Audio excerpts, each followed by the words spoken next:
patuloy na hangarin ng kapulisan na maging kaagapay ng bawat mamamayan, inilungsad ng Police Community Affairs and Development Group katuwang ang Caloocan City Police Station at sinuportahan ng Regional Police Community Affairs and Development Unit NCR ang isang community outreach program sa Sugpo Covered Court, Barangay 8, Caloocan City nitong September 3, 2025. Tampok sa programa ang serya ng lectures tungkol sa Safe Space Act o Republic Act 11313, Anti-Rape Law, Anti-Illegal Drugs, Anti-Terrorism at Crime Prevention. Bukod dito, ipinamamahagi rin ang mga information, education and communication materials upang higit pang mapaigting ang kamalayan ng mga residente.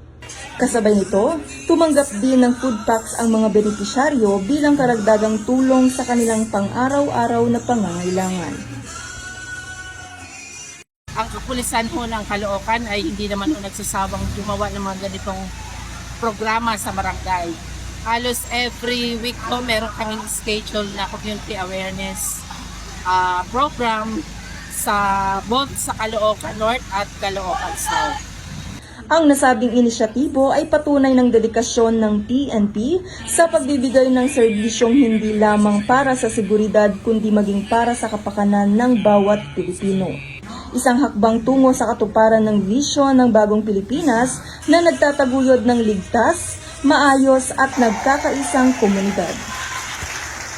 Salamat po sa ating mga kapulisan sa mga binigay nilang lesson sa amin na natutunan namin. Ito po mga binigay po din po nila na marami po din na itulong sa amin po. Maraming salamat po.